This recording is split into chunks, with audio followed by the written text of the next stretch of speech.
We got Rocco here. What up? I'm back. What up?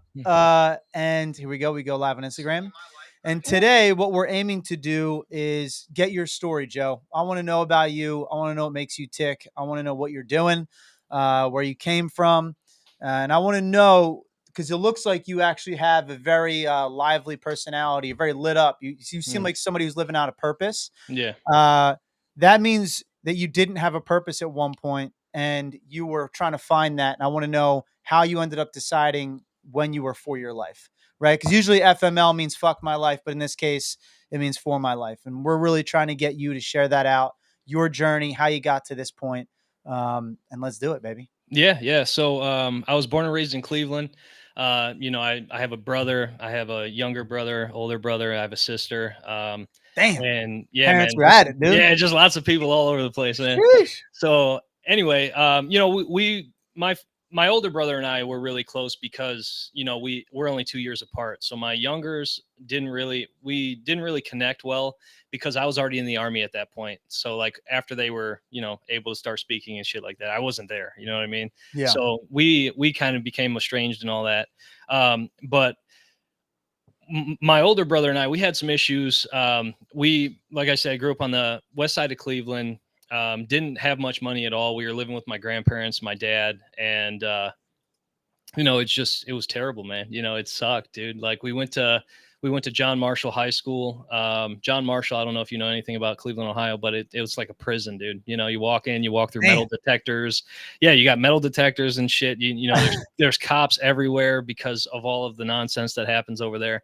And I didn't after middle school, I didn't want to go to John Marshall because I was like, I don't want any of those problems. You know what I mean? It's just issues after issues. My older brother was going there. He was telling me some crazy stuff. Right. And, so he started skipping school. And then, from then on, like once I learned how to skip school, I was skipping school, man. I was skipping school every single day, not going to that place, dude. It was terrible. And that's how bad it was. I had to ride the circulator to school. It's like a local community RTA type situation. And, you go through some pretty rough hoods and stuff like that. And I just didn't want to deal with it. I didn't have the personality back then that I have now. Like after the Army, obviously I'm a little bit more confident about myself and I can, pretty much do whatever I need to do, to make sure I'm all right in a situation. But, when you're younger, you just want to kind of avoid those situations. I guess that's how I looked at it. It's like, why am I going to go to this school where I could possibly be confronted for something that obviously I didn't even do or start or anything like that. It's just very confrontational. And, the times that I did try to go to the school, it was problems, So I was like, screw this, man. I'm not going. I'm not doing that. Right.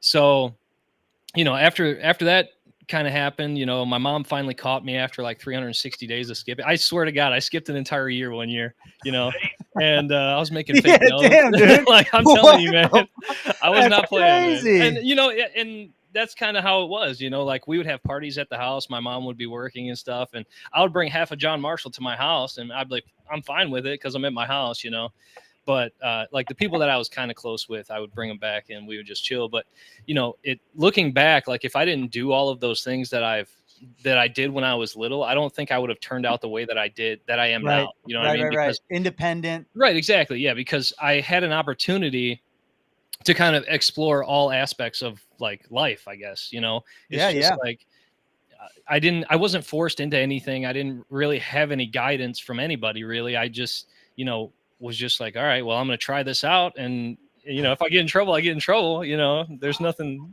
that's it basically. Yeah. So, I did get caught a bunch of times. Like one day sticks out perfect in my mind, man. I usually went to homeroom and then I would catch the bus back home. Like, and that was it. I was in homeroom and that was it, man.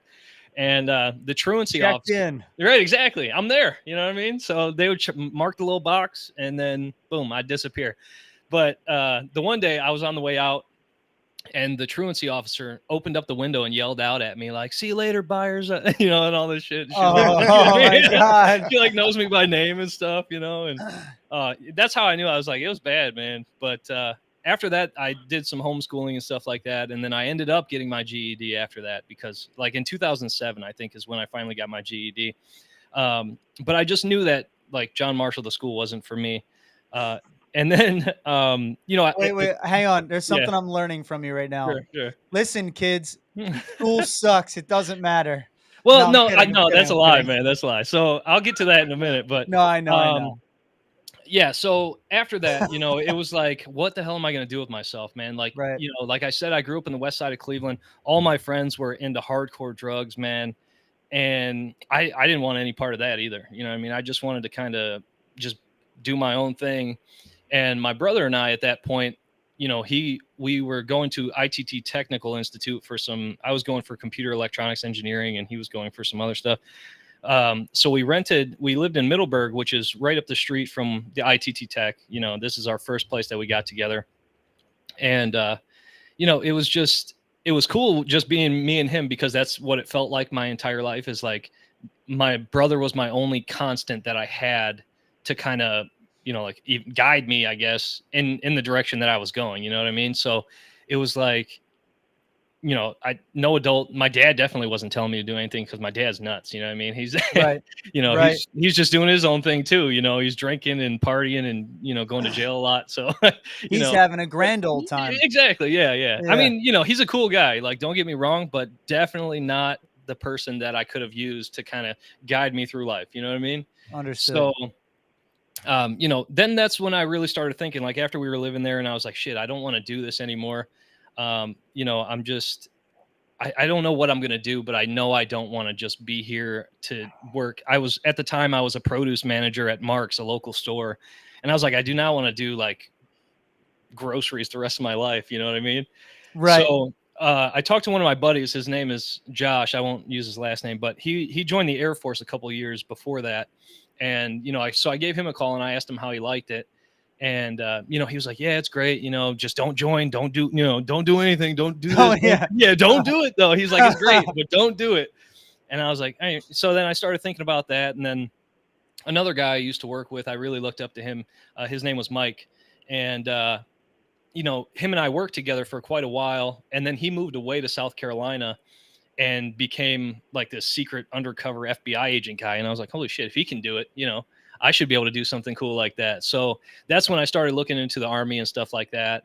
And, that's what really got me kind of motivated to see what else is out there and see what I can do instead of just staying in Ohio. You know what I mean? Ohio's Ohio.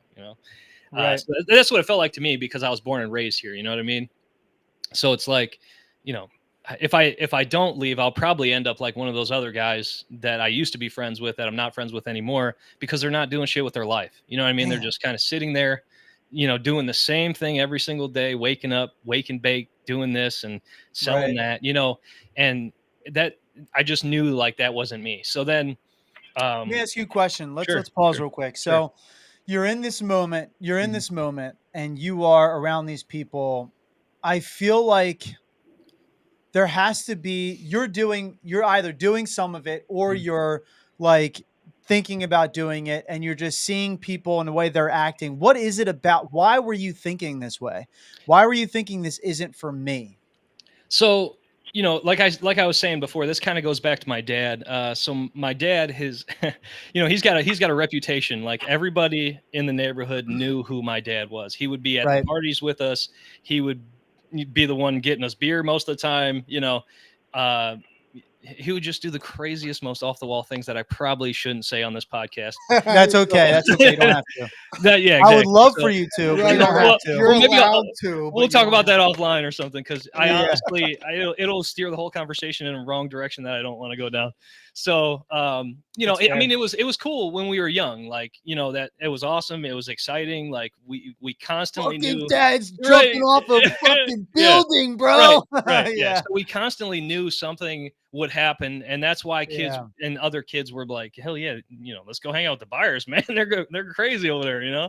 So that's kind of what it was. And, I saw what he was doing, and I knew I didn't want to do that at like a very young age. I knew, That's fair. you know what I'm saying? He was like constantly like, hey, let's drink. And I'm like, yeah, I'm not even old enough and I don't want to, you know what I mean? That kind of thing. Right. And so, I was telling him no from like birth, I guess. I don't know. But he's just not, he's a good dude. He's a friend, but he's not the role model that I needed when I was a kid. You know what I'm saying? Right on. That's the way it is, you know?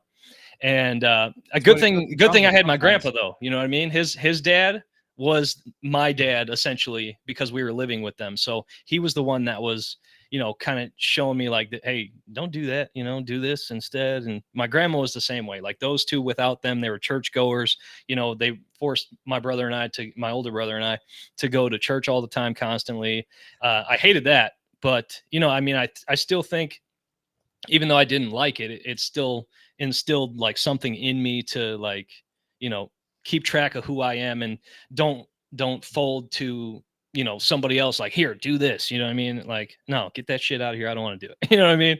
So it gave me, what I A needed to, backbone, right, exactly. a Oh moral yeah, compass. yeah. Exactly. Yeah, yeah. Yeah. Yeah. Fuck peer So pressure. right, exactly. Yeah. Don't listen to that shit. It's not worth it. So, and that's kind of where I kind of lost track about what I'm talking about, but you know what I mean? You're That's taking us through your just to get you back on track because it's actually very interesting to hear your back story of when you were a kid, where you came mm, from, the struggles you saw, the things you were a part of, because it is creating who you are today, right? It is right. creating the man that you are today, and also gave you because remember the goal of this is to, hey, you went through all these things. There was a moment that you didn't have purpose.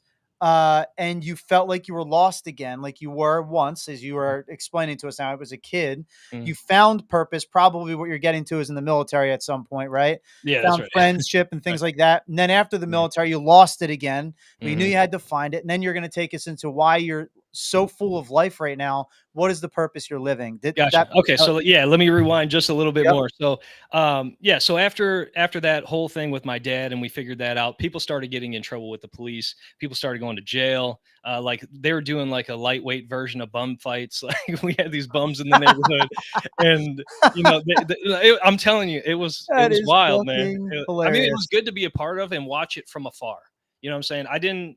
I didn't do anything out of my character that I regret like today. You know what I'm saying? I didn't hurt anybody. I didn't do anything. I just watched, you know what I mean? And if that's a sin, then hey, I did it. You know what I mean? So, Yep. Yep. but all right. So getting back to where I was going, just learning that and being able to see that from a young age, I knew, all right, I don't want to drink every single day and act a fool. I need to do something else.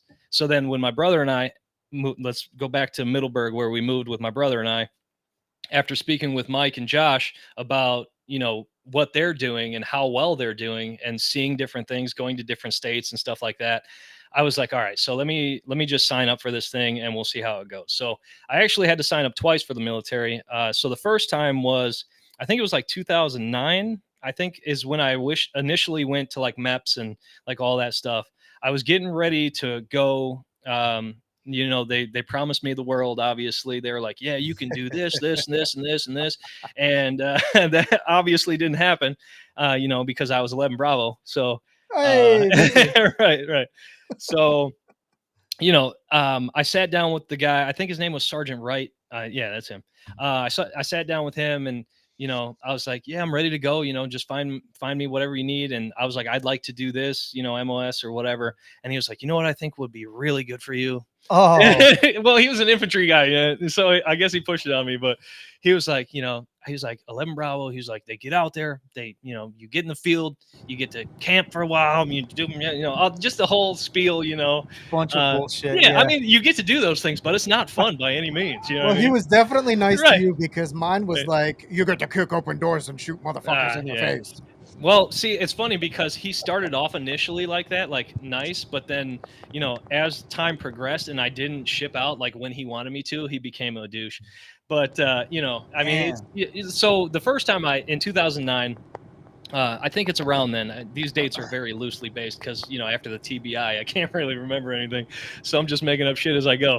But so in 2000, around 2009, my grandma was diagnosed with ovarian cancer. So that's Oh, the reason I didn't go. See you later, Wade. That's the reason I didn't go to, I didn't ship the first time is because she needed us there. You know what I'm saying? She was diagnosed. She was going through chemo. They moved like one of those cancer beds into the house, and she was just kind of chilling in the living room. And that's what it was, and that went on for I don't know, a couple months until she finally passed away. And they didn't understand that or anything, and they brought me they brought me into this room. I felt like it was an interrogation, man. So after I told them I wasn't going to ship out the first time, I signed the papers and everything, and then I called Josh because I was freaking out because they were like, "You signed the papers, you gotta go," and I was like, "All right, well, just relax." So I called my buddy Josh, and he was like, "Yeah, if you don't get on the plane, if you haven't gotten on the plane yet, then you're good." So I told them that, and they didn't like that, man. So they brought me into this back room in this little office in this little podunk, I don't know, recruiting station, and they put the spotlight on me, and there's like 6 of them around me, and they're just asking me all these crazy ass questions. And, Right. at that point, I didn't know anything. I just was like, yeah, my grandma's dying. I'm not leaving yet. You know what I mean? Like, screw Right. you. So, then they kind of let it go. And then, I forget exactly what happened, but my dad like had a nervous breakdown after that, like after his mom died. That's really tough. Yeah. So he was drinking constantly. And then like my grandpa was going through a hard time too. And then this is kind of where everything went south a little bit. So, my grandpa decided to move back to Pennsylvania. That's where he was born and raised, is in Pennsylvania, right? That's where his family's at. That's where all this stuff is at. So he moved and he was going to sell the house to my dad. And my dad still hadn't recovered from like losing his mom. Yes. And so my dad, he just goes even more crazy than the stories that I could tell you. He went even more crazy than that. And I think he lost himself for a while. He was just in his room smoking mad cigarettes, playing like WWE, like slamming the shit out of people. I don't know. But I didn't see him for months, and he would just be down in his room, not coming out, super skinny, doing all that weird shit. It's tough. Trying to cope with whatever, God, that is hard. right. Yeah. Like whatever he was dealing with, he was trying to cope with it, obviously. Fuck. Yeah. So, he was supposed to buy the house from my grandpa. That didn't happen. So then he ended up moving to Pennsylvania as well. And, I followed suit because I was like, what I don't have anybody here left. You know what I mean? Like my older brother's doing his own thing. He's got an apartment. His girlfriend's living with him now. So I can't go back there because I'm not going to be a third wheel living in an apartment, with them. Hold up. Yeah. That right there is an interesting perspective you just threw on the table. You would feel like a third wheel in your own home. Right. Yeah. I mean, but that's the type of person I am. You know what I mean? I'm not trying to intrude. You know what I'm saying? Like, I'm not trying to intrude on anybody. I get it, but that's your dad, bro. Like, that's it is right. what it is. There man. it is. That was the response right there. What it is. We can talk about that on a retreat. If you want to get a little bit deeper on that shit, you come out on a retreat with us. All right. Yeah. No big deal, man. Look at him. He's like, yeah, right. I'm not going. You're I'm not going with you guys. I'm getting your ass on a retreat, bro. It's funny because I tried to go on a retreat when I was in Colorado, man. Wait, look at the QR code that Rocco just put up for you.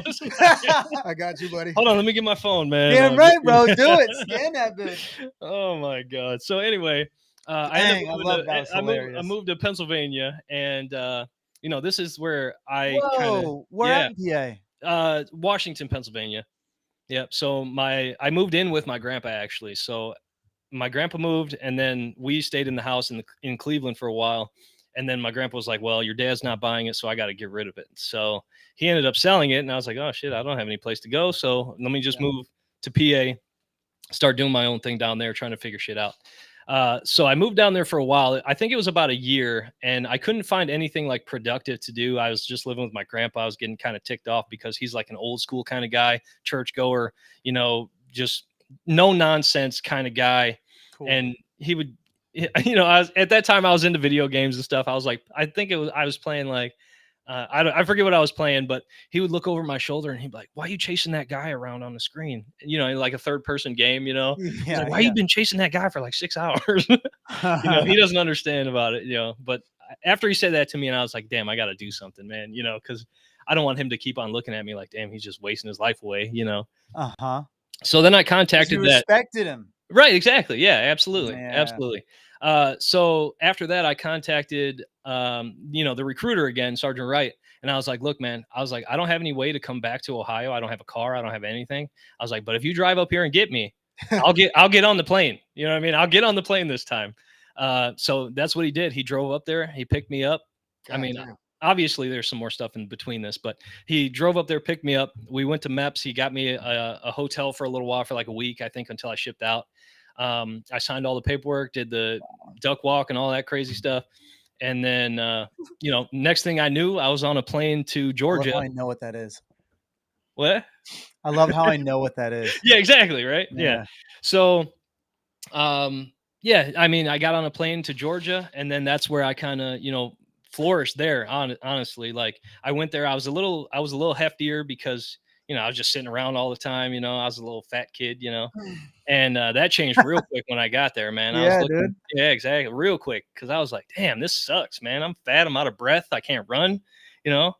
So on all of our off time and stuff like that, when I was in the barracks, I would just be doing whatever I could do to improve my strength, my endurance, everything like that. They were waking us up at the butt crack of dawn, having us come outside in the cold with, them short ass shorts on that you got to wear, And at first it was like a shock to the system, man, because you're not even used to doing that shit. And they start right away, man. They don't give you no time to acclimate. I didn't even get off the bus and they're like, put them bags over your head and they better Shark stay up attack. there. You know what I'm saying? That's it, man. And I was like, oh shit. I was like, all right, I guess it's time to go, What year And did you go in? I was in 2010. So yeah, like right at 2010. In the summer? Yeah, in the summer. Yeah. I was there in 2010 in the Were summer. you? Nice, man. Yeah.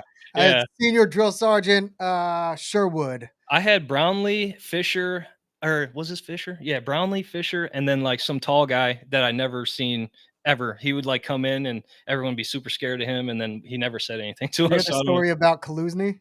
No. No? Oh man. No.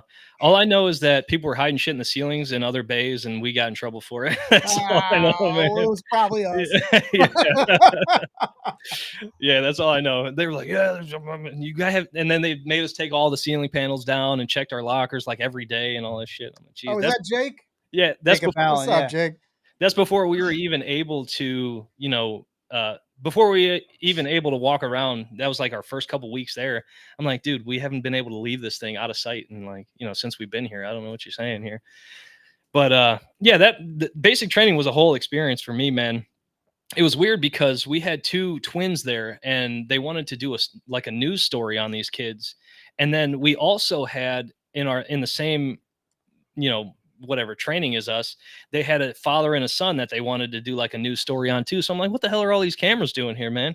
And then this guy's like 50 years old and his kid's 18. He's joining the infantry with them. And I'm like, Jesus Christ, you guys are crazy, So besides that though, it was pretty much normal. We would sleep outside, do all the infantry shit, all the sucky stuff, like a 26-mile ruck march and, all that Sucky bull. stuff. Yeah. Yeah. I mean, it was sucky until it wasn't, you know what I mean? Like once you got used to it and, if as long as you had like the drive and motivation to get through it, which a lot of people in our, when I was in basic training didn't have, Yeah. There's a lot of kids there, which I'm surprised because some of them I was like, yeah, that kid's going to be good, and then the last day comes and they're like, oh shit, I give up on the ruck march that we had to do. And I was like, dude, this is it. I was like, we got to carry some bombs like 16 miles this way and then ruck up a hill and then we're done. You know what I mean? You just wasted 16 weeks of your life and now you have to redo it again, like Right. I was like, I'll carry your ruck for you. Just walk this thing, Yeah. Yeah, exactly. Yeah. He's like, no, I hurt my hip. And I'm not going to say his name or anything, but he really disappointed me, man, that guy. And if he's watching, I hope he hears this because he disappointed me big. You disappointment. Yep, he is. Yep. He's probably still there, honestly. A lot of people faked injuries to get up to that hospital though, because the hospital had good food. Oh yeah. Had good food, I heard. They did. You're going from eating what they allow you to eat in 4 Dude, minutes. I remember drinking blue Powerade all the time, Oh, and like you couldn't look up. I mean, I remember very little. It's weird. It's like they put you in some sort of trance when they take you there, But yeah, I don't remember very much from there, and this could be the TBI as well. I'm not sure, but it was just crazy. I don't know. All right, you've mentioned TBI about like fucking 8 times now. Hey, well, I gotta let people know, man. When did you deploy, and did that have an effect on your life? Oh yeah, big time, man. So I deployed on my birthday, actually, April 22nd, 2010. So, or I'm sorry, yeah, no, 2011. So yeah, on my fucking birthday, it was great. I think I had just got married at the church on post, You know, in my Are you first still married? no, oh, well, not to her. No, not to Oh. her. I don't. I'm not getting into that either because my Wait, I love how Join the club. Join the club, buddy. yeah, you're right. I love how Wade just came back in for that and then just left. Oh, shit. Like it was He knows how it is, man. Alaska's a dark and lonely place, man. Dark and lonely. So, hold on, get me back on track. What was I talking about? So you deployed in April That's right. 22nd, Okay. Yep. 2011. My birthday, April 22nd, I deployed. Dude, I had no idea what to expect, man. It was probably, you know, the scariest thing, but the coolest thing at the same time, man. Dude, they put us on the plane, and the plane from the inside looked like they had just someone rebuilt it that didn't know how to rebuild a plane. You know, there's fucking cables and shit hanging from everywhere, you know, and I'm just like, dude, are we gonna fucking make it? Yeah, this is You know? scary shit right now. Yeah, What the like fuck? I'm looking around and just like, what the hell, you know? Yeah. So, dude, we get over Afghanistan. Instantly, you can smell like the air is not good quality there, right? Just Right. I could probably still smell that shit today. But dude, we come in and some weird shit happens with the engine. I'm not sure if they shut it off on purpose or you know whatever they did, dude. They turned the thing off and we're coming coasting in. And they're like, "Yeah, we're shutting the engines down." And we're just coasting in, and you know, you hear rockets and shit flying by and all this. And we finally get on the ground. I'm like, thank God, dude. You know, we instantly get off. We have to run because I think they're getting bombarded at the time. They're shooting like mortars or something. So we instantly have to get off and run to this like shelter area that they had for you when you got there. And after we replaced the unit that was already there, you know, we started off in what is it, the Dan district. It wasn't much at all. It was super easy. I wasn't really worried until we had to move up into. Question. Sure. You and Wade deployed together in 2011? Together but separate, right? Yeah. So Oh he shit. was. Okay. Yeah. Okay. Yeah. I didn't recognize that. Okay. Yeah. Yeah. So I'm not exactly sure where they put him, but he was in a different unit, I think, right? Yeah. I'm not exactly. Recon. Yeah, he was in a recon. Yeah. So I was in Alpha Company. He was in Oh. recon. Yeah, he's a big guy. Yeah. They asked me to be in recon, and I said no.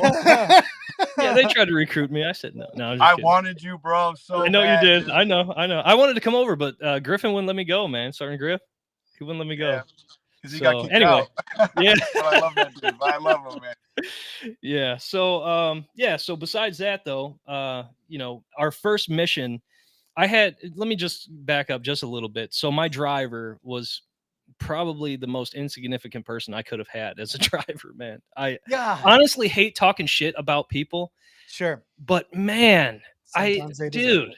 I'm like all right. So, you know, they're all about the buddy system. You got to make sure your buddy makes it and all this shit. You got to be strong enough to carry your buddy. Well, I was strong enough to carry his ass. He wasn't carrying me nowhere. You know what I'm saying? I was like damn. 235 pounds of, you know, man meat, and he's looking like a strip of bacon. You know what I'm saying? Like, I'm like, what is he going to do? You know, so Shit. there's plenty of times where, you know, in Alaska, there's this big ass hill. I think it was Birch Hill. Is that the hill? Wait.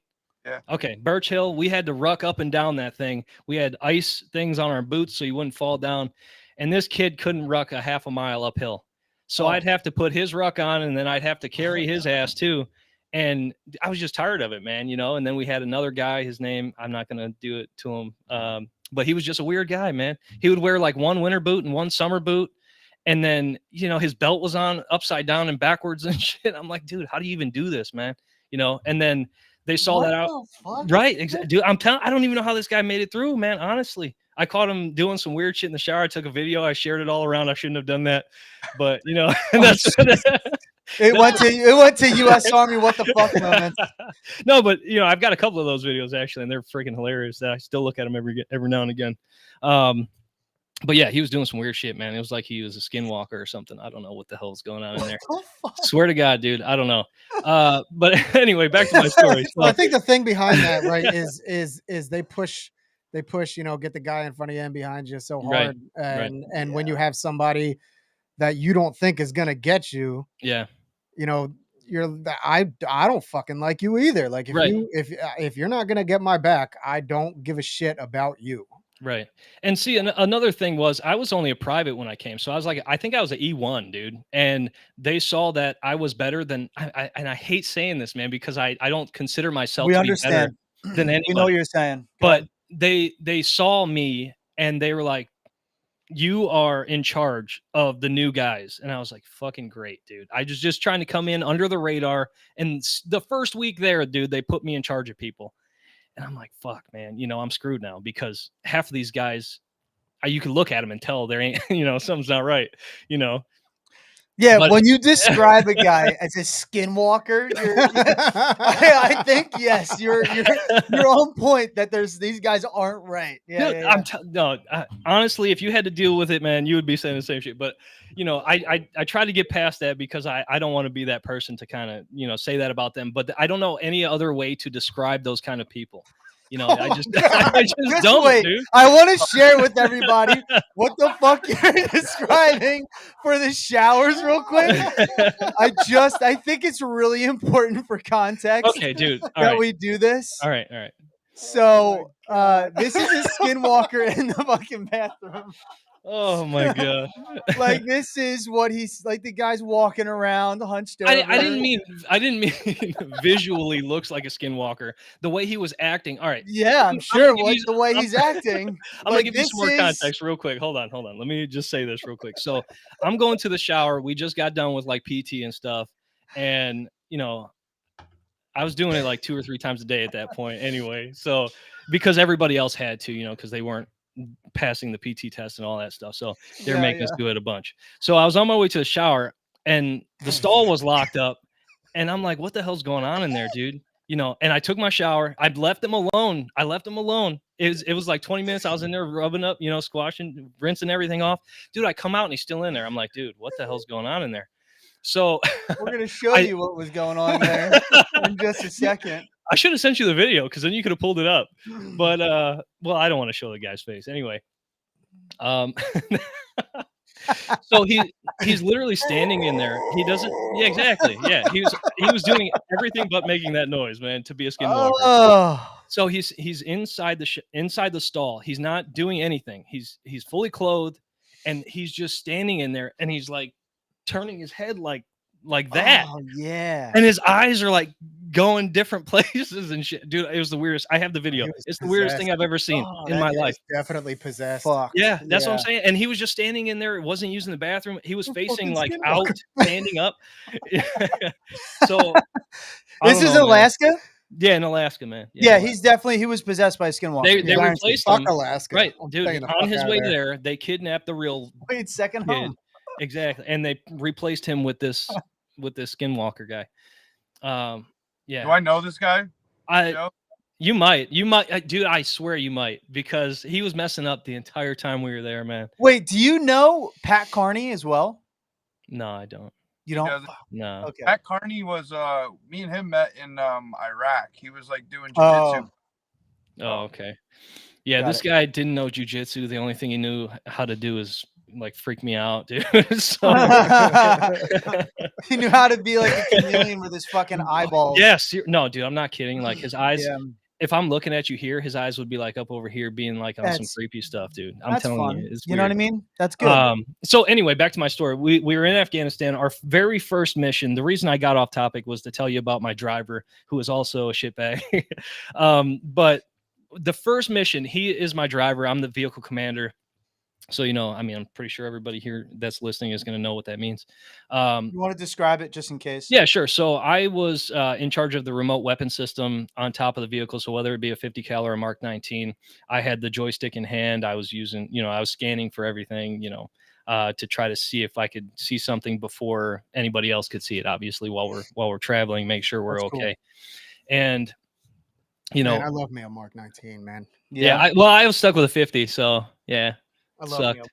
But anyway, we're driving down the road, and the roads in Afghanistan aren't fully like paved or anything like that, and but they're big enough to drive a striker on. So we had a striker, and he goes off the road, man, and just gets us stuck. We can't even move. And I'm like, this is a striker, and we're stuck in the middle of Afghanistan out in the open, and we were just on the way to the Dan district from whatever Air Force base we were at, where those guys get to eat pizza and all that cool shit every day. Yeah. So, we were just stuck there until the wrecker came and like pulled us out. So we were sitting there for 6 hours, dude. And this is our first.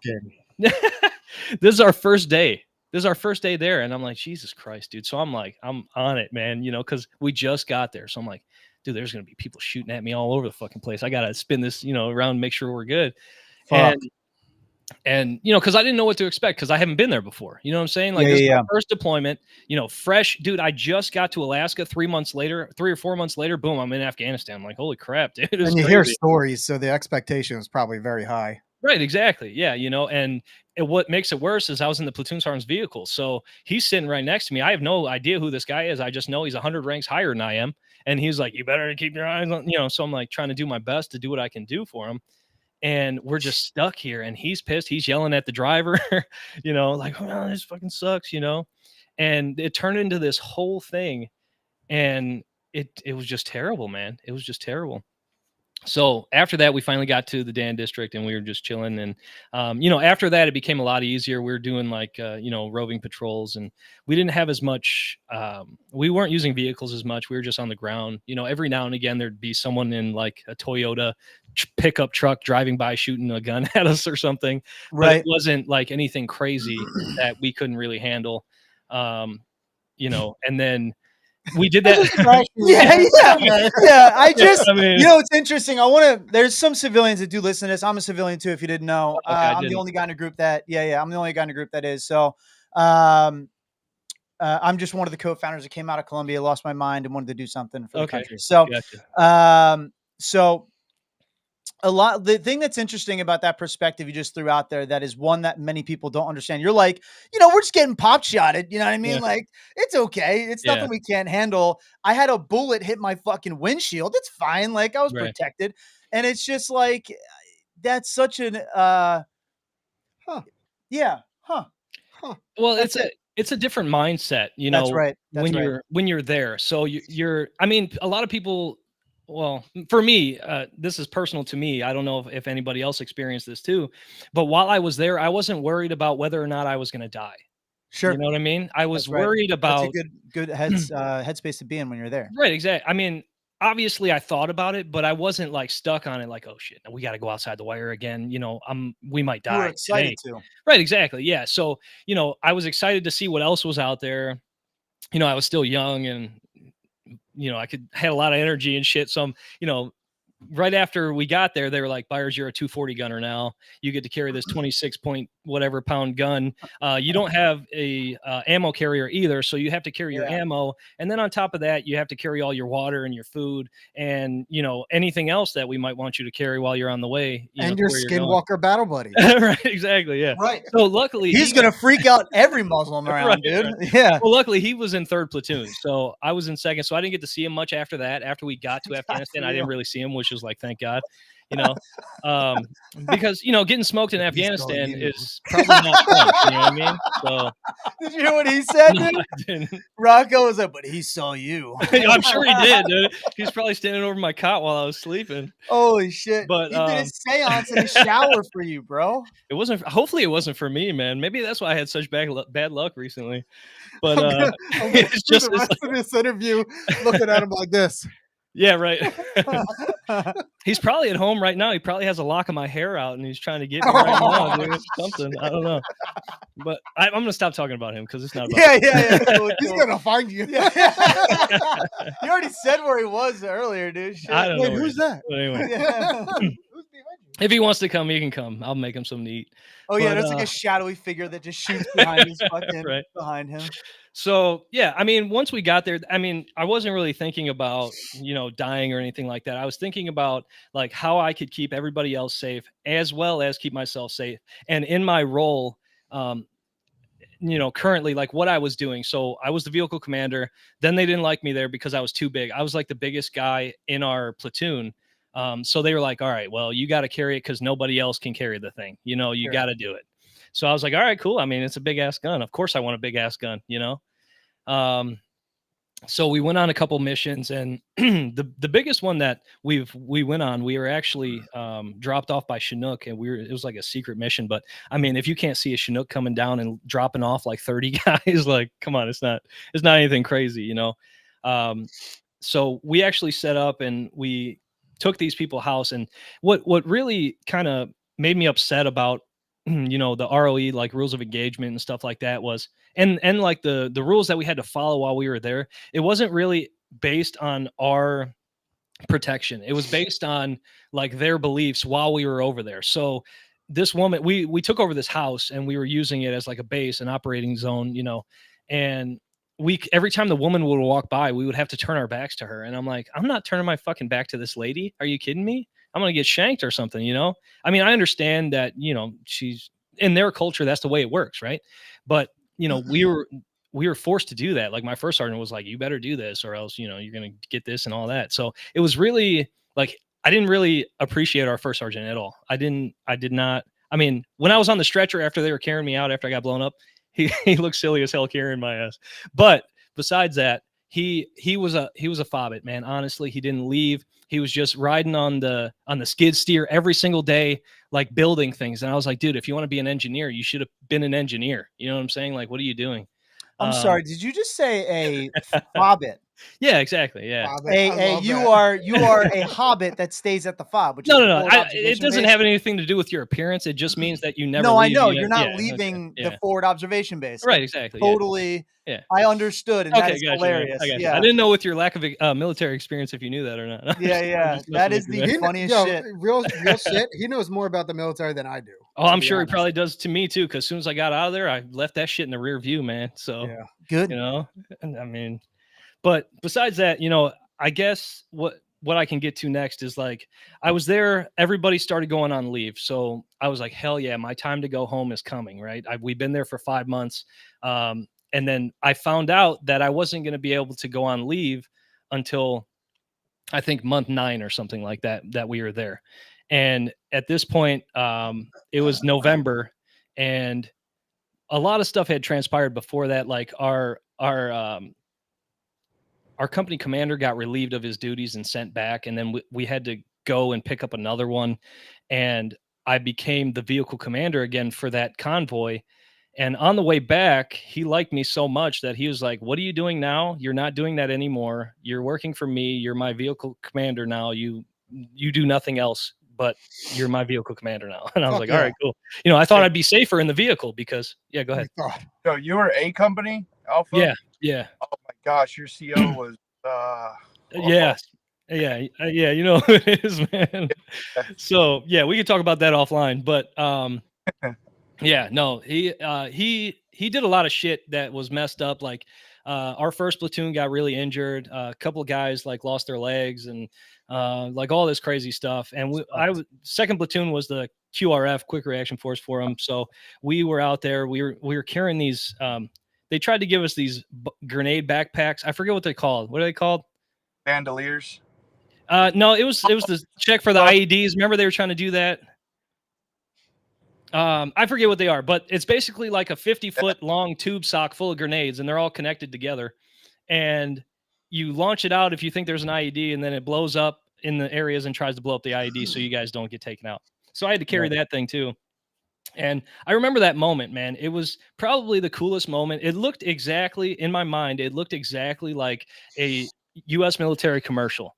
Like I'm taking a knee. I've got the 240 Bravo just chilling right here. I'm taking a knee, pulling security while this big ass helicopter is coming in to evacuate these guys that just got injured, you know? Yeah. And like the wind's blowing, the sand's blowing. I even got the chills while I was there. I was like, holy shit, this is awesome. You know, I mean, it sucks that the guys got injured, obviously, but in that moment, I was like proud of myself for being that, because this is what I saw on a commercial one time. And I was like, I'll probably never do that. But then I was actually there and I did that shit. And I was like, dude, this is awesome, you know? Yeah. And that in that moment, that's kind of how I felt about it, you know? That's good to feel that. Right. Exactly. Yeah. I felt, there, man. Yeah, exactly. I felt like I was serving a purpose. I felt like I was doing something. Now, even though while we were there and after we left, everything was destroyed that we did that year, you know, that's irrelevant, I guess, you know? But so anyway, my time is coming up. I'm getting ready to leave, and it just, everything goes south. Right. So, the new company commander's like, hey, I need you, first sergeant or sergeant first class McCain, to go, and I'm gonna say his name because he passed and I have a lot of respect for him. Cool. So I was in his vehicle. I was actually his vehicle commander that day, and we were taking guys on leave. We were getting ready to drop them off. There's a bunch of guys in the back, about 6 of them we were dropping off. And it was just another day. We were the third vehicle in the convoy. We had a mine roller in the front, another vehicle, and then our vehicle.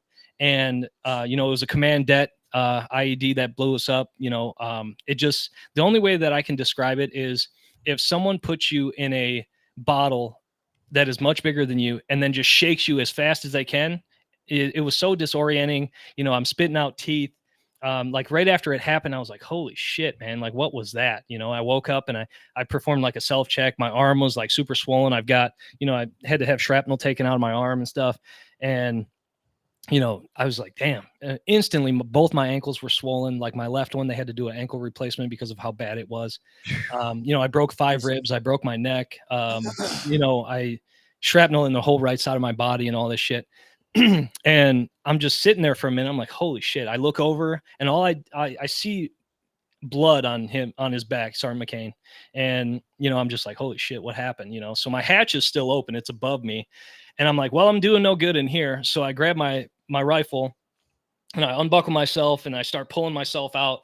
And at this point, I think the striker was like kind of on its side because I pulled myself out of the upper hatch, but I was on the ground level when I pulled myself out. So I couldn't walk or anything. I was just, basically crawling out.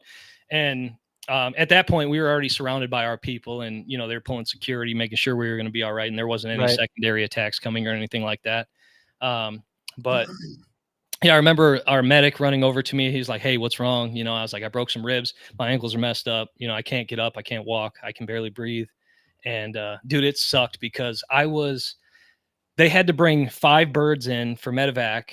And dude, I was on the last one. So I was literally laying in the sand of Afghanistan for like fucking ever, dude.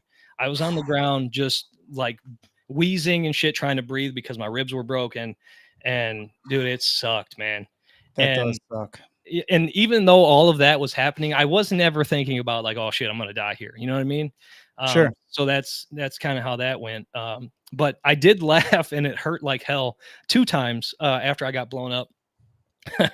The first time was I finally saw our FOBIT first sergeant come off of the FOB every to time carry me on a stretcher to get medvaced out, and him running is the most hilarious thing. And I started laughing and my ribs were like killing stop me. running. Right? I'm like, oh my God, you're dude. hurting me. Yeah, right. I was just laughing so hard and it hurt so bad.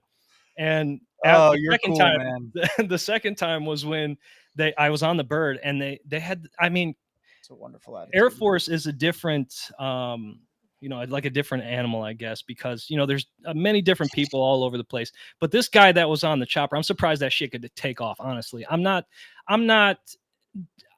mean. I'm a realist, man. And this guy was too big to be on there. He took up more room than 4 guys did. Right. And he couldn't give us the care that we needed. And he sat on my ankle that had just got blown up by a bomb. Oh yeah. Because he couldn't hold himself up to take care of the person next to me. So he sat on me and I like passed. I swear to God, I passed out. And when I woke up, we were landing in Germany. He sat on me and I fucking passed out. And if I ever meet that guy, I'll have to punch him. Swear. I swear. Because it was the worst experience of my life, man. He literally sat on me after I got blown up. Oh, that's insane. It was the worst experience I've ever had, man. And that was probably worse than getting blown up, honestly. I mean, I'm probably exaggerating a little bit, but it was super painful because my ankle was already broken, super swollen, sat on it, just all this cracking happened. And then I woke up when we were in Germany after I was getting probably taken why off you the needed bird, the ankle replacement. I'm telling you, shit. like, that shit was crazy, man. I was like, how can you be, like my savior and you can't even move yourself around in this chopper or in the bird? You know what I mean? Like, come on, man. That dude was no PJ, right? He was no weight, I'll tell you that, man. Shit. If I had weight in there, at least I have something to look at, man. God damn. Hey. But so anyway, they take me off the bird, and I remember they put me on this table, took off all my clothes, bunch of women everywhere. I'm like, yeah, what's up, you know? And they're like, you got shrapnel in your hip and stuff. We're gonna take it out before we send you on your way. And he was like, all right, we'll see you later. And then boom, I went to sleep. And then when I woke up again, I was in the hospital bed someplace. And Sergeant Griffin was on his way back. He's like my favorite guy, man. Him and Wade. Yeah, exactly. Him and Wade are my favorite guys, man. And me and him were really tight. But he ended up going on leave. As he was on his way back in Germany, he found out that I got injured. He came into my room and stuff, saw me and stuff like that before. And That's then, cool as shit. yeah. And then, That's a good leader. Yeah, exactly. Yeah. He was a great leader. Yeah. He's actually doing real good things right now too. He's still in. So, yeah, I think he's up there now, man. Yeah, he's cruising. So yeah, and then after that, they awarded me with my Purple Heart. You know, and then, you know, that's pretty much the extent, except for when they couldn't ship me directly back to Alaska because they didn't have a surgeon there to perform whatever needed to be done to repair my ankles. So they had to send me to Madigan Air Force, or Madigan. I don't know if it's an Air Force base or not, but they sent me to Madigan Hospital in Seattle. And I was there for like 28 days, man. And were you mad again? Was I what? I'm mad again? Yeah. I was mad at the hospital. Let me tell you that shit, man. Yeah. So they I apologize, audience. Trying to be funny, man. But yeah, when I was at the hospital. Hold on, let me know when you guys are done, all right? Yeah, my bad, bro. We always get into that one spot where like I make a terrible joke. Fucking asshole. You're all right, man. You're all right. I gotta intercede real quick. I gotta go do my job, but I love you guys, Joe. I love you, man. And, all right, man. Sounds good. All right, brother. I'll talk to you later. Bye, Wade. Love you. So yeah, it's all good, man. I'm just joking with you. But I know. when we got there, you know, I was still with my ex-wife, and she's the reason that I got all the care that I got while I was there, because obviously I couldn't do anything for myself. And you know, as much as now, you know, I don't feel for her as much because, you know, obviously she really made me upset at some points, and I don't want to get into any of that because you don't have to. You're right. Exactly. Yeah. But while we were there though, she did her job as my wife and she took care of me. And without her, I wouldn't have half of the things that I have now because of the groundwork that she did while I was there. It's really cool. So, you know, she had to fight basically on a daily tooth and nail to get these people to do anything, you know, and a military hospital is completely different from a regular hospital. These assholes at the military hospital, it's just a job to them. Honestly, it's like the VA, dude. It's like going to the VA. These people, even though they're service members too, they don't act like it, man. And it's probably because they never had to go through the shit that we had to go through. And they think that, you know, everything's all peachy keen and all this stuff. And they haven't seen anything. Which might not be the case, but I mean, it may just be who they are. They just don't give a shit. But the guy that did the surgery on my ankle, besides him, everybody else was shit. You know, he told me, yeah, exactly. Well, he told me, he was like, after I do this surgery on your ankle, you might not be able to run again. You might not be able to move it. We might have to fuse it. You might not be able to, you know, shit, man, you know, you're lucky it's there, you know. Because when I got blown up, it was say, for example, this is like the striker, my foot was at a diagonal. So when I got blown up, it pushed up and it just obliterated everything in the ankle. And it was just like pieces of bone left in there. So it was just dangling and shit, you know? So he's like, I can't completely rebuild it. So we're going to have to use these plates and kind of do this thing. And, you know, it ended up working. So, I mean, I can run and stuff and I can walk and all that stuff. And that's probably because I forced myself to do that, but we'll get to that later. I don't know how much time we have. I think it's keep going, brother. Oh, okay. All right. But you know, while I was there, it was a terrible experience. They were trying to kick me out on Thanksgiving, because they knew at a certain point, I would get awarded some money for being in the hospital that long.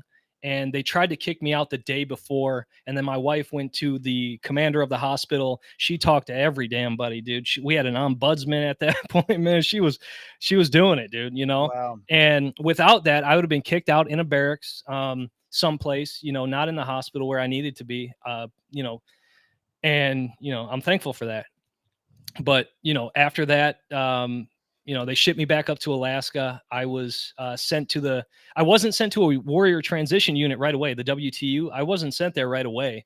They sent me back to my unit. And then my unit's like, what the hell are you doing here? Like, you know, I'm in Alaska. There's 7 feet of snow. I'm in a wheelchair. I have 4 casts on, well, 5 casts on. Basically, I've got a neck cast. I got 2 arm casts and legs casts. And they're like, why did they send you back to us? They're like, they should have put you in the WTU. So Unreal. it took like 2 months for them to transfer me from my regular unit, which when you're in the regular unit, you have to do all the shit that the regular unit does, but I couldn't, you know what I'm saying? So I'm showing up to PT and I'm just sitting there because I was in the unit, you know, they wouldn't let me just stay at home and try to recover after this. So after all that, I mean, there was a lot more involved with that, obviously, and it was terrible. But finally, I got to the WTU, and it was a lot better after I got there, man. I won a couple awards and stuff. I won Good. Soldier to Emulate. I won, you know, I mean, just basically trying to be a role model for the guys that were there. There was one instance, and I have to bring this up because I was like, if anybody ever wants to hear a story, I got to tell them this one, man. And it sucks that it's this way, but this is what it is, right? So we were deployed. There was this first sergeant. I don't know exactly what unit he was with. I don't know what happened to him, but he was in the WTU. He was deployed when I deployed, and he looked perfectly fine. So I'm not exactly sure what he was doing there. You know, maybe he had some mental stuff going on. I don't know. But, you know, he started to, when I was in the gym, you know, I would do what I could, obviously, like I have casts on, I can't do much. And he made a comment to me while I was in the gym, and he was like, all you do is you work upper body. You never do any lower body. And I was like, well, that's none of your business. First of all, like, what the, you know, what is this? You know, I don't know you, you know what I mean? Like, why are you even talking to me? You know? And so I brought it up to the commander of the WTU, and he actually brought him in and sat him down and stuff. And, you know, we resolved that like that. But it's just funny to me because visually nothing was wrong with him. And clearly you could see like something happened to me. You know what I'm saying? And he still had the, you know, had the motivation. Audacity. Exactly. The audacity, the motivation to like ask me why I only do upper body when clearly there's something that happened to me, you know. And you know, I don't associate myself with those people because you know, there's a couple people from my unit. There's this guy, he pretended he fell when we were setting up a FOB after our third first sergeant got injured. Well, this one died. So, but he died, and then he pretended to fall, this guy, and he was in the warrior transition unit. And when he got back, he expected me to like talk to him and shit. And I'm like, no, dude, no, you left like month 2. You know what I mean? We were there for 9 months, you know, after that, or, you know, 6 months after that, whatever. And I just have no sympathy for those kind of people. Like, you know, I just have a different mindset when it comes to that. If you know what you're doing when you sign up, right? That's and right. if you're infantry, you know, you're going to have to deploy because you're infantry. Exactly. Yeah. You have to be accountable, you know, and you chose this. Right. Exactly. You chose what you wanted to do. And once you found out it was too much, you chickened out and you pretended you staged a fall off of a HESCO barrier. And, you know, the chopper came and got you, and we waved to you as you were driving away from Afghanistan without any injuries. You know, it shows forced sympathy over honor. Right. Exactly. Exactly. So, and it's weird because I'm going to tie something into that in a second, but go ahead, please. Yeah. So, you know, after all of that was said and done, you know, the company CO sat me down and he was like, hey, you know, you're really motivational. We want you to speak for these guys. We want you to, you know, share your story, kind of like I'm doing here. And just, you know, just let everybody know, like, there is more after. Just because you get injured doesn't mean that you have to do this or you have to do that. If you're, you know, obviously I'm not as bad as some people, but, you know, I mean, it was still a 350-pound bomb, dude. I broke my neck, C6 and C7, 5 ribs, both ankles. I got shrapnel in my elbow and my hip. Like, the list goes on. You know what I'm saying? Almost got you. Exactly. I almost fucking died in Afghanistan on the ground, waiting for these assholes to come get me out of the sky. You know what I'm saying? Yep. So I'm sorry if I don't have any sympathy for those people that left with nothing wrong with them. I can't see it, you know? So I was there for a while doing some motivational stuff, and that didn't sound very motivational, but I promise you, when I was speaking to them, that's what it was.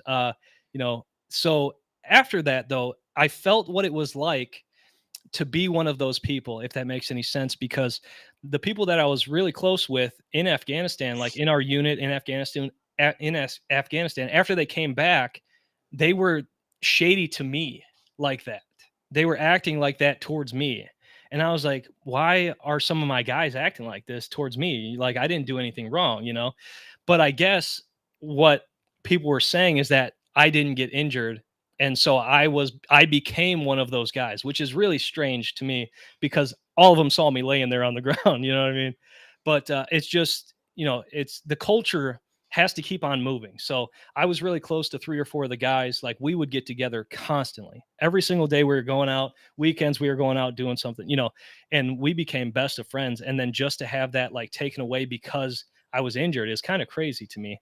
That probably had to fuck you up real Yeah, bad exactly. because like you Exactly. went through that really even the way you described it years later, Right. like it's very Put us like it right happened there. yesterday, Yeah, right? yeah, Right. yeah. And And that, and to have yeah. something happen to you so crazy, and then for Mhm. people to come back and treat you the way that you look at people who actually are Yep. fucking assholes, Faking it. Mhm. like that would have fucking pissed me off actually. Yeah, yeah, Yeah, that's exactly, tough. and that's what it was, dude.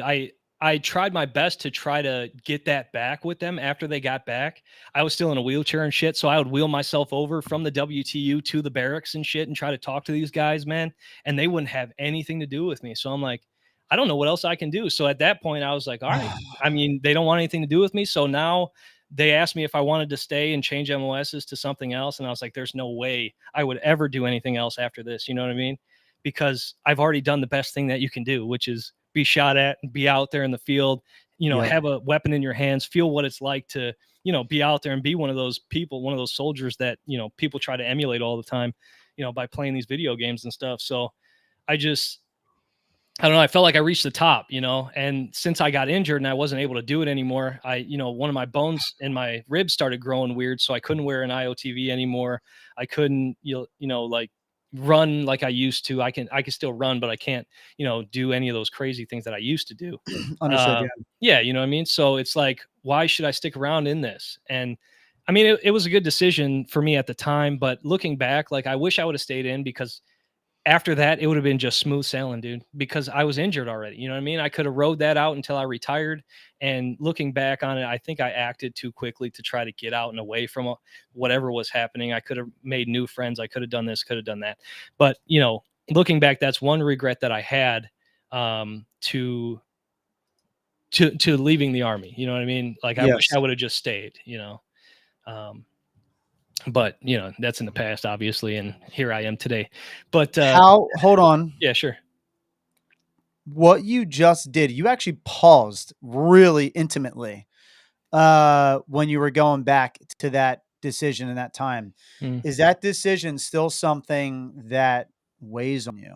Yeah, I think about it a lot. I mean, I'm not doing bad today. I'm doing great. I'm well off. I do what I need to do. I've got my 2 kids, my wife, all that stuff. We got a nice house. But I do look back at a couple things, throughout the military and stuff. I was still young, dude. When I joined, I was only 20. You know what I mean? I'm 35 now. So I've got a lot more life experience now. And looking back, seeing how immature I acted towards some of the things that I had to deal with when I was that young, it kind of still gets to me, but there's nothing you can do. And you kind of just have to keep on moving forward and, just try to make the best out of the decisions that you did make. You know what I mean? So, Fantastic. That's a great attitude. yeah. So, So it's good. It's so it makes sense. Like you feel like you could have been different, but the thing is, what you can do with that now is take that. And by the way, I'm just thinking. Tell me if no, you're good. this isn't Yeah. what you're doing. Mhm. But it's almost like it sounds like to me you're learning from the mistakes, right? Like you acted in a way that you wish you didn't, and if another opportunity, of course, it's not going to be like the military, but if something else comes up where you need to make a decision kind of similar to that, you will have a now learning experience by Mhm. which you can operate differently on. Right. Um, Exactly. Yeah. good. Okay. So you're Yeah. turning a negative into a positive, and fuck yeah. There's another guy on here. You can't see his comment, because it's on Instagram. But Ray, Mhm. he's a recon Marine. He's actually been on our retreats, Okay. which you should come on a retreat, Yeah, I'll by the think way. about it, But man. yeah, yeah. But Ray said, I love that takeaway, relate to that hard. Actually, Ray's story is pretty incredible too. It does actually remind me, by the way, Ray,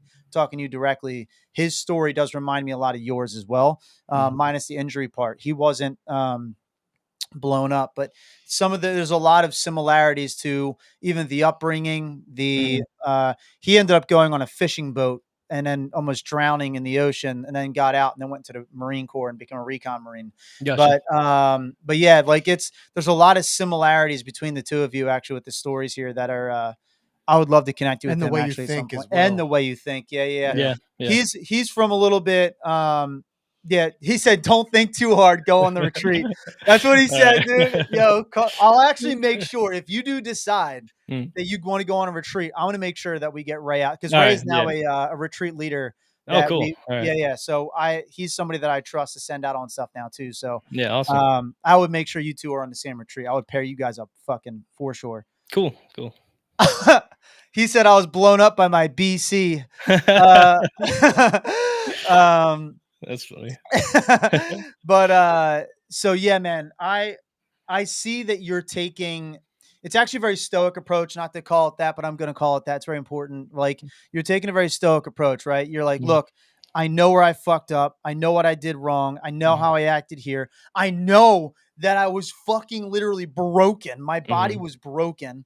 Yeah. It sucks how I was treated when I got back. But I have a question for you about that because that Sure. sounds like the thing that's really hitting hard. Sure. Do you to this day still hold a grudge against those guys, or do you recognize that's just how they had to think to survive?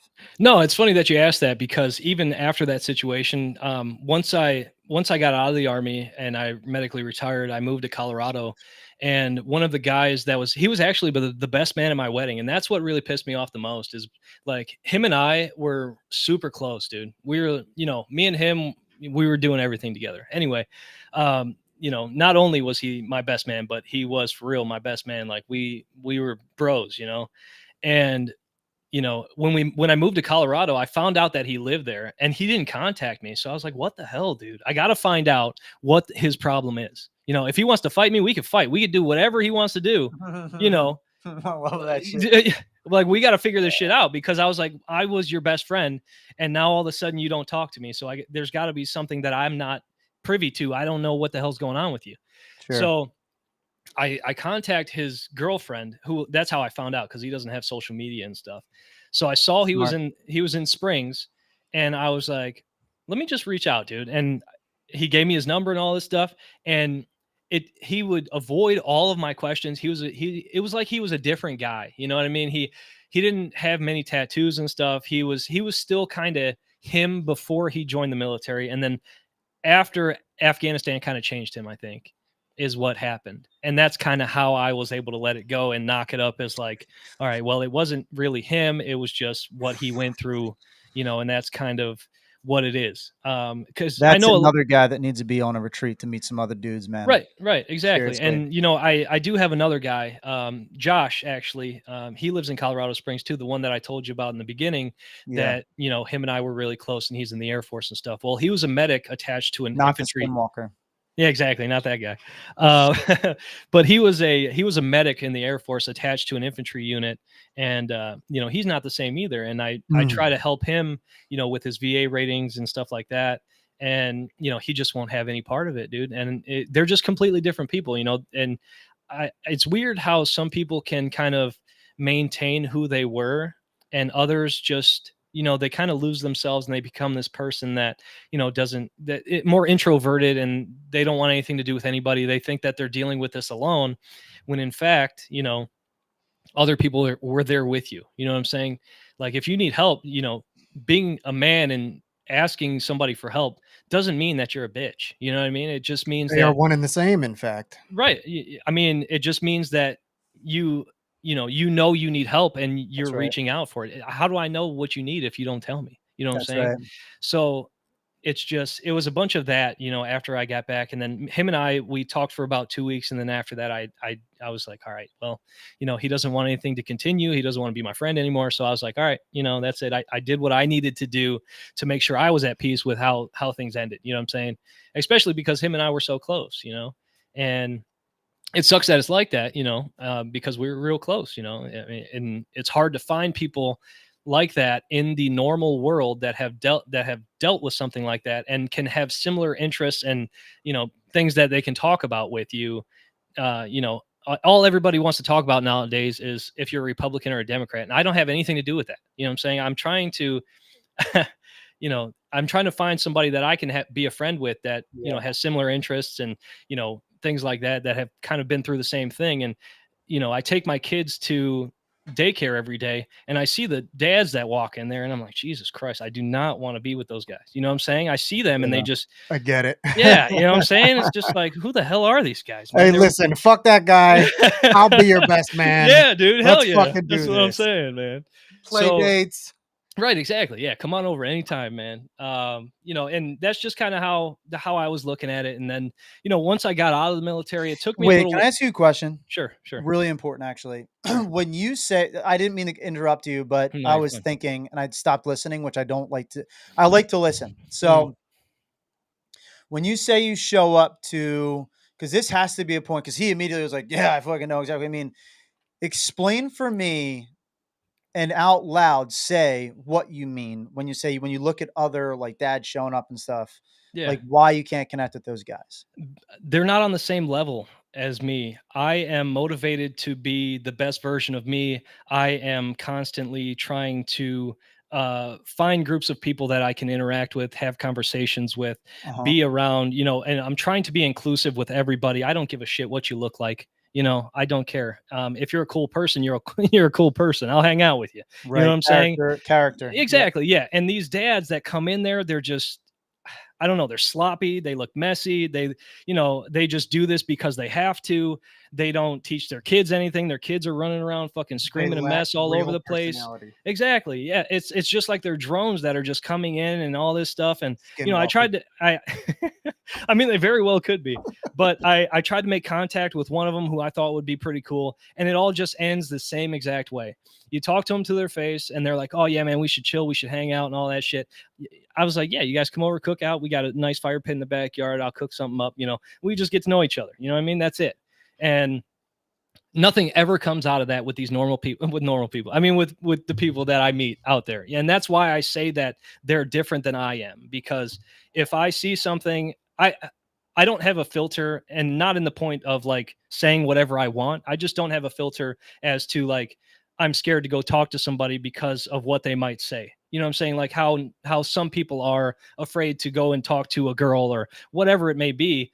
I'm not afraid to do that. And if I think you're a cool person, I'm like, "Hey, you're a cool person. Let's get together and go drink some beers, or let's go do this." And they may take that the wrong way and think like, "What the fuck is this guy doing?" So I just can't. It's hard for me now. It's harder for me now, and it might be just because I'm older and I don't have a lot of interactions with older people.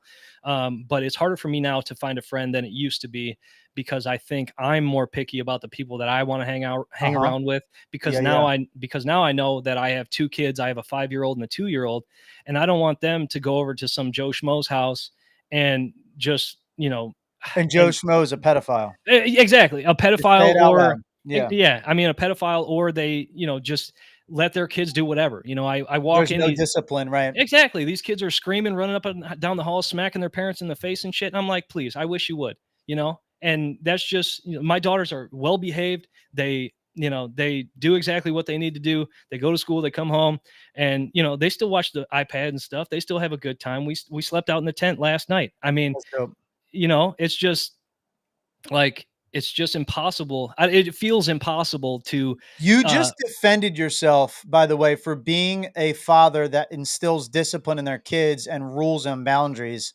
And that everything you're kind of going through right now, I also feel our society as a whole, what you're alluding to is, what a real community is, what a real team is. You've been a part of that. You've been a part of it where, this guy next to you is willing to fucking go die for you. You're coming back and you trust that guy, right? And that's another reason why I feel like I'm finding this common thread for you. Like, you were broken by the fact that these dudes that you served with after you got injured looked at you differently. You come back home, you're trying to make that same connection with somebody. It's actually still like you're still struggling in that void of like, who the fuck can actually be on my side again? Right. And that is a lonely place to be. But here's something I really want to make sure that like I get out, that to let you know, that is exactly why we're here today, to start spreading the message of like, yo, people, wake the fuck up. Like, it's okay to be a part of a community. It's okay to go hang out with fucking buyers who's telling you, yo, I'll grill some shit. You know what I mean? Like, we can hang out. Like, Ray said, fuck the PTA, be real, homie. Yeah. But genuinely, like, that is something that, wanted to get, by the way, I want to say something to you back. Sure. I say, don't stop trying to be, obviously, yes, you are 100% correct. You have to protect your kids and shit. You have to know who you're bringing around, who you're leaving around your kids and stuff like that. But the fact that you want to be someone that wants to be a center of a community, or not center of a community, but be a part of a community, that's actually a fucking gift. And that this nation, your community around you, needs. I'm not trying to get preachy here, but that's genuine. That's my personal motivation for why I'm trying to start Refit, is to remind you, veteran, that you, motherfucker, are a leader. You obviously shared with us so many things of how you are one. And then you're sitting there telling me, man, it's just hard doing. Yeah, it is hard being a leader. It is hard being someone that sees the world for what it is. It's very hard. It doesn't mean that you don't stop continuing. It doesn't mean you don't stop trying, right? Like, you have the courage to fucking continue to try. You have the courage to be able to do that. You've proven yourself beyond a shadow of a doubt. So leadership, 100%. That's what leadership is, right? I'm reading what Ray said over here too. Okay, gotcha. That's exactly what that is, dude. Like, you have the innate traits, you know what I mean? So I personally want to encourage you to not quit doing that, right? That is such a great thing. You know what I mean? Like, that's a gift that you have, that heart that wants to give back in that way. Like, you're a big dude. I'm actually starting to see that you are a big dude. I can see that in your shoulders and shit now. Like, I was like, this guy's talking about lifting shit. I can't tell how big you are. You know what I mean? Like, but I can see in your arm, when you lifted your arm up, I was like, all right, boy's got some tone to him. You know what I mean? Like, he's got something on him. Man meat, as you said earlier. There you go, man. Yeah. I don't like to flaunt it too much, man. I'm undercover, right? Yeah, undercover my ass. Your shirt's as tight as a fucking Under Armour shirt. Hey, this is an XL, man, so leave me alone, dude. It's an XL. It's an XL. It's still tight. Got it. Yeah. No, I'm playing. But genuinely, the things you're saying, I feel like you needed to hear that. I don't know. Yeah, I just felt like you needed to hear those things, because that's what I'm picking up, a line from when you were a kid. You noticed some things were off. You didn't want to be a certain way. Right. And then when you were in the military, you actually became the protector, community member, fighter that you wanted to be. You literally lived in a dream moment. You were grateful to be there to protect a guy that was injured. People that were injured, right? Yep. Like, those are moments that you remember. Those moments in time that you remember are so fucking critical to your growth and to your now who you are, instilling leadership, instilling discipline, instilling all those things in your kids and protecting your kids and your family. Dude, even the way you actually praise your ex-wife, even though sure, there's probably things that went awry or whatever. You even said that. You're like, but I don't want to sit here and talk shit. That's a leadership trait. I will never talk shit on my ex, dude. I just will not do it. Right. Like, I even say, like, I'll love her till I die. Like, that's cool. That's the way I like to operate. Like, if she ever needs me, she can hit me up. I'm never going to talk shit on her ever. Right. Like, she is a human being who went through things herself in her life. I'm not going to do it. I refuse. Right. Because she was also a good person too. There's also some things about her that are good. Right.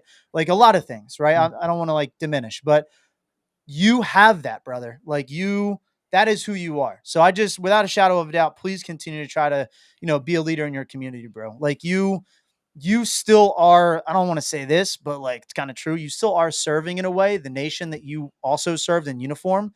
Like you can still do that. You can still be a leader in your house or even in your community. And the So coolest part about the entire thing is that like you're a gangster. no, it's just it's and I feel this on an equal level. Just the way you talk about everything, about talking about like just hanging out with a random dude, is you think the way that you are is the normal, and you're just trying to find somebody else that's normal, and that's like very humble. You know what I mean? I think that's true. That's respectful to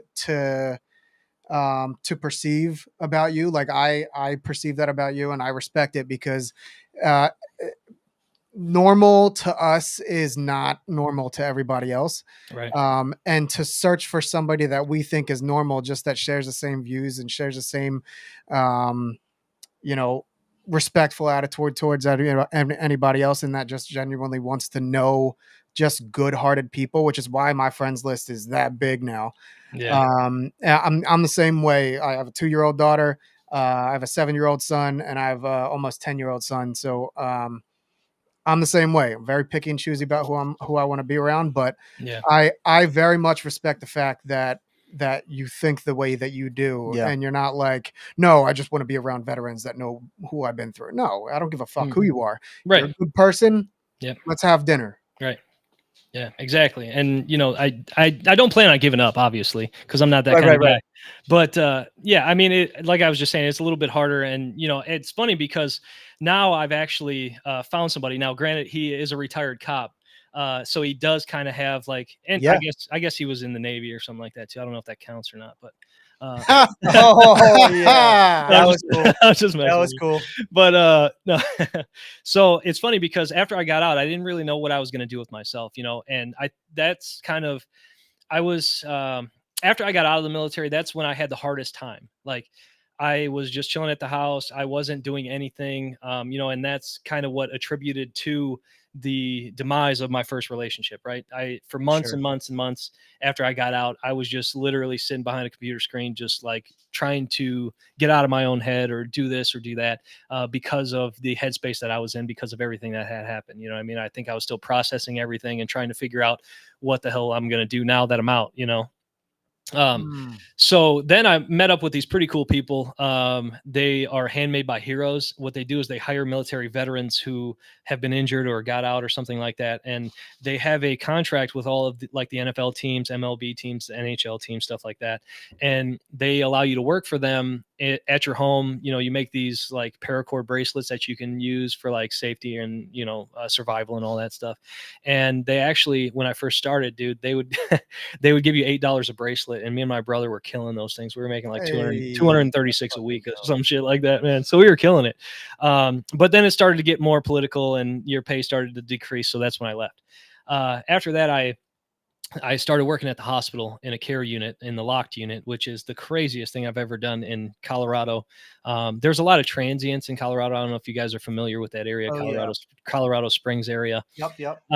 So I was working in the Care 4 locked unit. So that's the unit where if you're drunk, they put you in there. You're locked in there for 3 days. If you're in Care Unit 4, they will lock your ass in there for 3 days. Like that's it. You don't get out.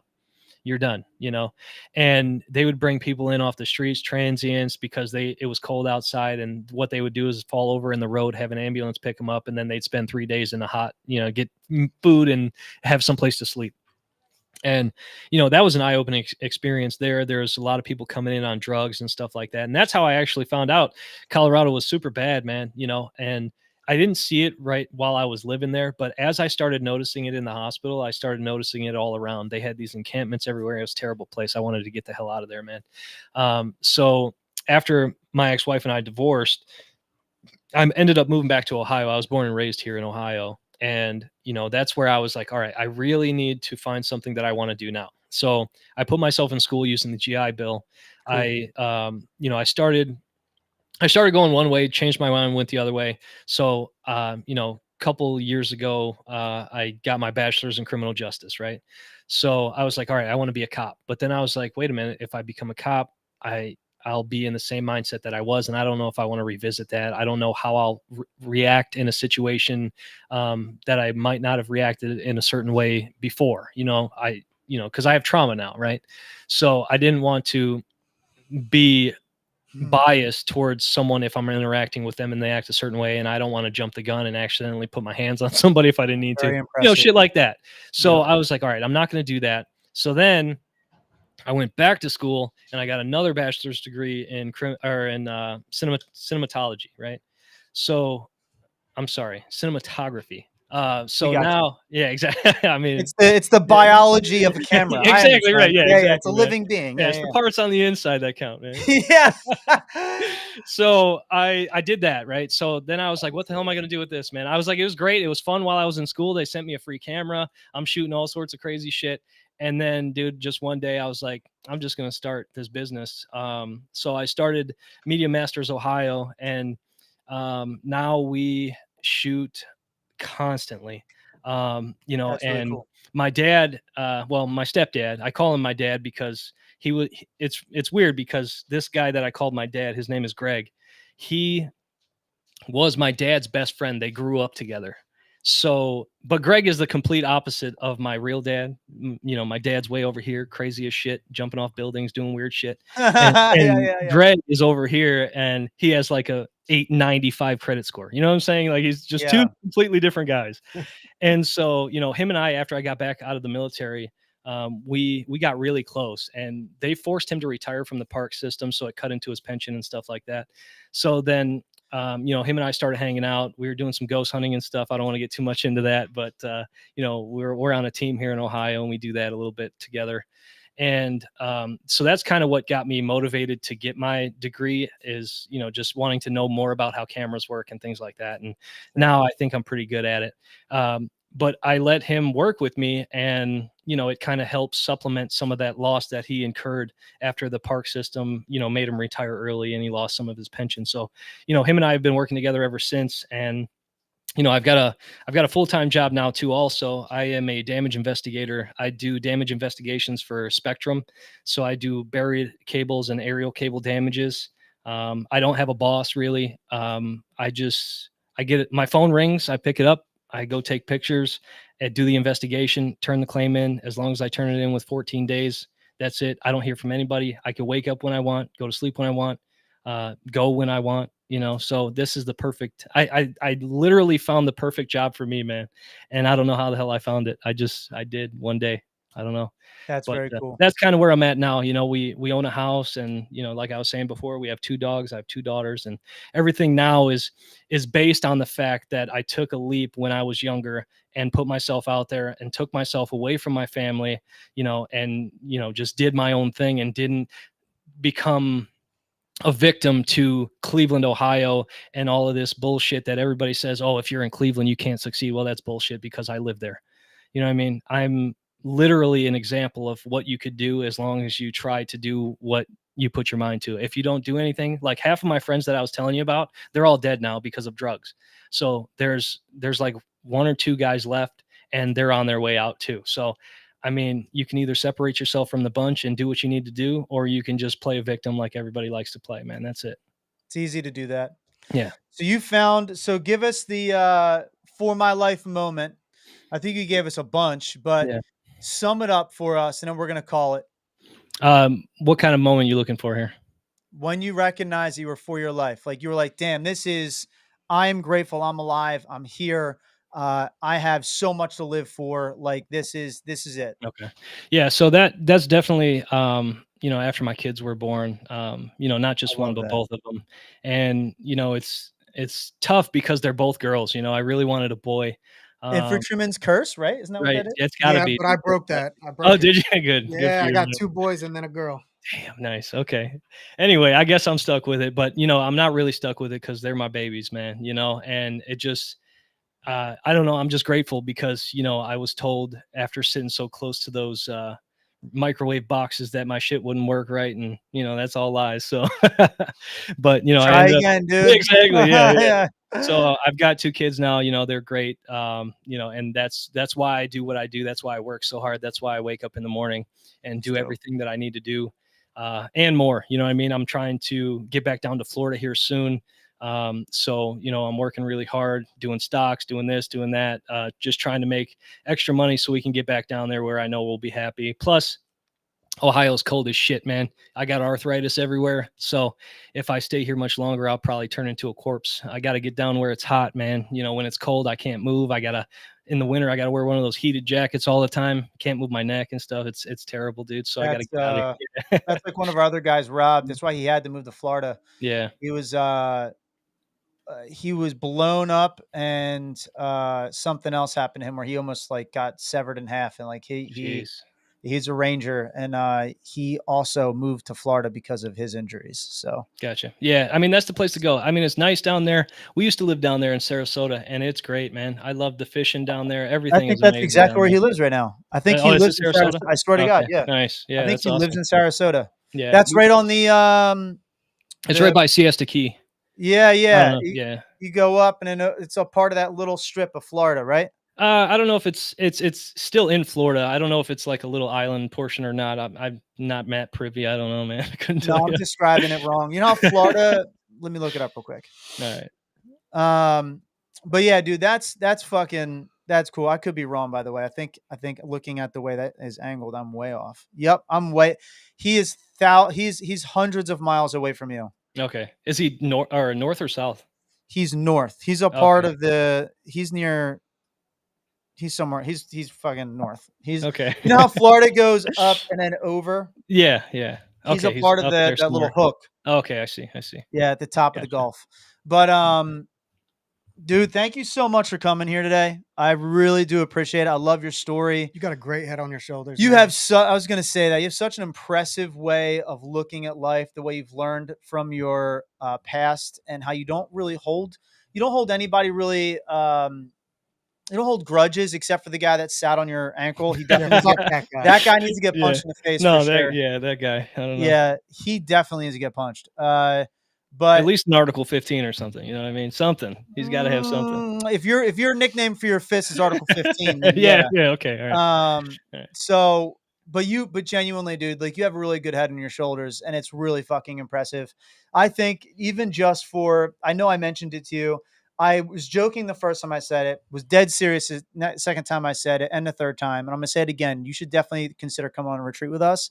And I'll make sure that you get hooked up with Ray, because Ray and your story are so fucking similar, dude. And he's got he and I have we have philosophical fucking conversations all the time and shit. Mhm. But on the other side of it, not saying you're not, a person that likes philosophy, or I don't know that about you yet or not, but you have this side of him that I believe is like the I'm a fucking soldier, I'm a business owner, and I'm just like I have kids and everything, blah blah blah. Like there's a whole other side. I think you two will be able to really vibe with each other. As you were speaking, I was like, dude, I gotta. He's very motivated. Yeah, dude, He's like, motivated. I'm here. I'm alive. I need to do Let's the best that fucking I can. continue right now. forward. Exactly right. Even though he still struggles with shit himself, and he can share that with you, but it's very much I'm moving forward type mentality. And and I'm sure you probably have moments where you struggle yourself too, but you're still in that motivated, I'm moving forward, getting better mentality. It's something I also resonate with. I mean, I know I'm a civilian, but talking about accountability and like, I decided to do this. This is my life. This is what I want to do with it. That was another thing I really took away from you, man, is like, you're very much in the accountability space. Like if you can't be accountable to your actions and your decisions, then the fuck am I doing around you? Right. I really appreciate that, man. Thank you again for coming on today. Again, everybody, this is FML by Project Refit. Usually means fuck my life. It's for my life. And that's what we like to say here is, how can I be for my life? Hey, hold on one second. This guy, Tanner, I wanted to respond to him because he said APOBs. That's what it is. It's an anti-personnel obstacle breaching system. He got it. That's right.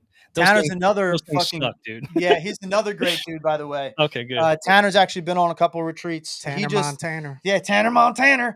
Tanner just led a retreat with me out in South Dakota. Actually, like a month ago now, or 2 months ago now, technically. Nice. Okay. And we're actually doing another one going out to Washington with the roaming vet. We already had a full roster. It's kind of crazy. Cool. I think we have like 22 people that we're going to be taking out there. So we got to raise some fucking money. Oh, nice, man. Oh shit. Well, I got 10 days off coming soon, so maybe we'll link up and try to make something happen. Let's go, dude. That's what I'm talking about. Yeah, we're going to we're actually going to be planning on doing something Another survival and healing retreat. Will be 6 retreats this year, a target of 84 people that we helped out this year with the retreats alone.